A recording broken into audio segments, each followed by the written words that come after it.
Burkina Faso's bold move, why President Traoré rejected a €220 million deal with France. €220 million.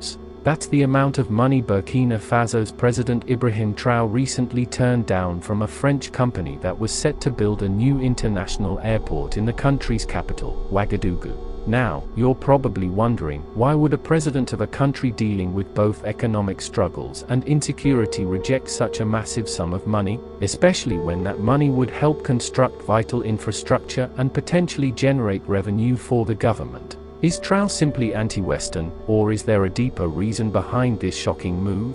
Let's break it all down. Welcome back to My Planet Updates. As we continue, please don't forget to show us your support by subscribing to this channel.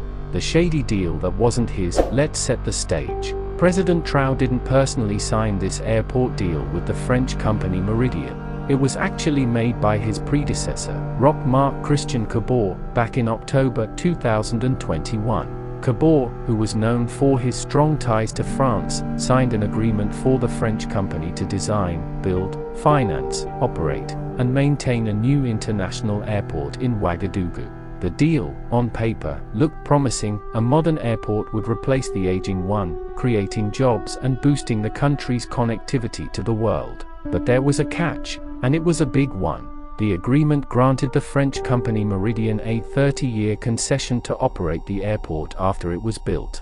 30 years. That means for 3 decades, the French company would not only run the airport but also collect all the revenue. Meanwhile, Burkina Faso would be left out in the cold, struggling to pay back the loans it took to fund the construction.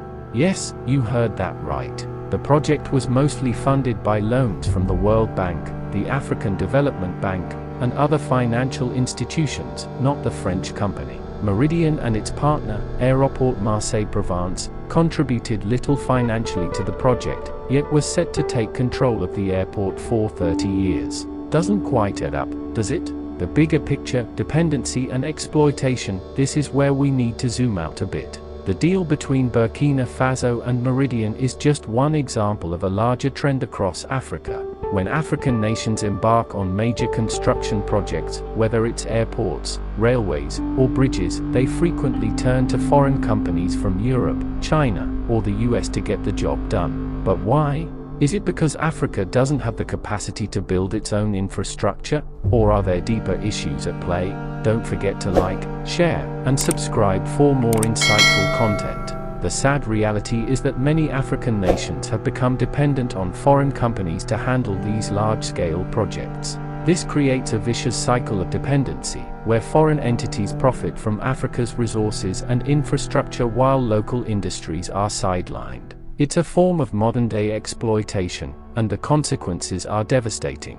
By relying on foreign companies, African countries often sign agreements that are heavily skewed in favor of those companies. These deals usually grant long-term concessions and tax breaks that benefit the foreign firms far more than the local governments. Worse yet, many of these companies, especially from China, are notorious for using substandard materials. As a result, the infrastructure doesn't last long, and African nations are forced to spend even more money on repairs or replacements. For instance, many East African countries have experienced this firsthand with Chinese-built railways and roads that quickly fell into disrepair. So when you hear about President Traoré rejecting a €220 million deal, it's not just about one airport, it's about breaking this destructive cycle of dependency and exploitation.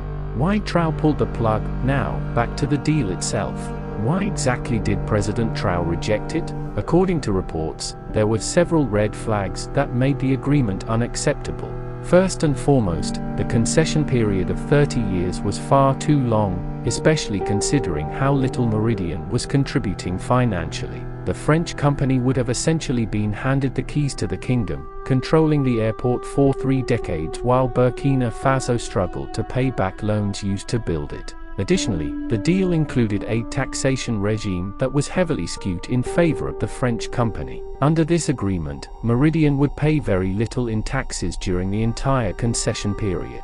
This means that not only would Burkina Faso lose out on the profits from the airport, but the government would also receive peanuts in taxes. It's a double whammy that would have crippled the country financially. If you're still on screen, please do well to subscribe, like and share. Traoré saw the flaws in the agreement and made the bold decision to terminate it. He wasn't willing to let Burkina Faso be trapped in yet another unfair deal that would only benefit foreign interests while leaving the country to bear the financial burden. In a public statement, Burkina Faso's transport minister explained that the government identified several breaches in the contract, including provisions that were inconsistent with national and international civil aviation laws. He also pointed out that the French company's financial contribution was derisory, meaning it was nowhere near enough to justify a 30-year concession. In simple terms, the deal was a raw deal for Burkina Faso, setting a new standard for African leadership. Traoré's decision to reject the deal isn't just about one airport, it's about sending a message to the world. Burkina Faso is no longer willing to accept one-sided agreements that benefit foreign companies at the expense of its people. This move is a significant step toward economic sovereignty, a bold statement that Burkina Faso, and by extension Africa, will no longer be exploited. And Traoré isn't stopping here.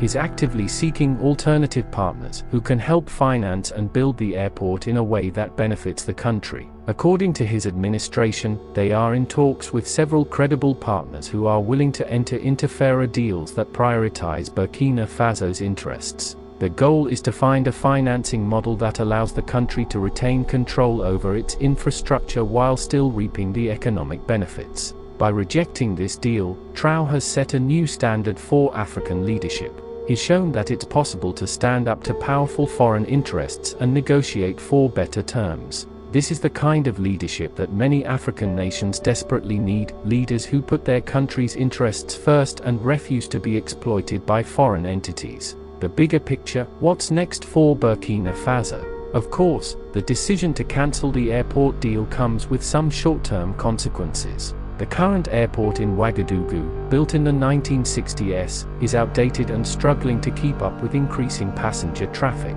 The new airport was supposed to modernize the country's infrastructure, enhance its connectivity to the rest of the world, and generate revenue for the government.